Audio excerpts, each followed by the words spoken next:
ఐదేళ్ల తర్వాత భారత్లో ఘోర విమాన ప్రమాదం జరిగింది. గతంలో ఇలాంటివే 7 ప్రమాదాలు చోటు చేసుకున్నాయి. 7 ఆగస్టు 2020లో జరిగిన కోజికోడ్ విమాన ప్రమాదంలో 21 మంది మృతి చెందారు. అటు 22 మే 2010లో బెంగళూరు విమాన ప్రమాదంలో 158 మంది దుర్మరణం పాలయ్యారు. ఇక 26 ఏప్రిల్ 1993లో ఔరంగాబాద్లో విమానం కూలి 55 మంది చనిపోయారు.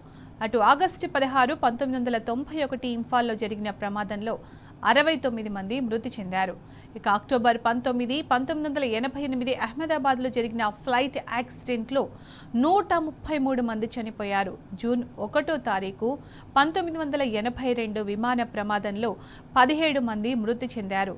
ఇక అన్నింటికంటే అతి పెద్ద ప్రమాదం జనవరి 1వ తారీఖు 1978లో విమానం అరేబియా సముద్రంలో కూలి 213 మంది దుర్మరణం పాలయ్యారు. అంతకంటే పెద్ద ప్రమాదాన్ని ఇవాళ మనం చూసాం. అహ్మదాబాద్ విమాన ప్రమాదంలో 242 మంది దుర్మరణం పాలయ్యారు.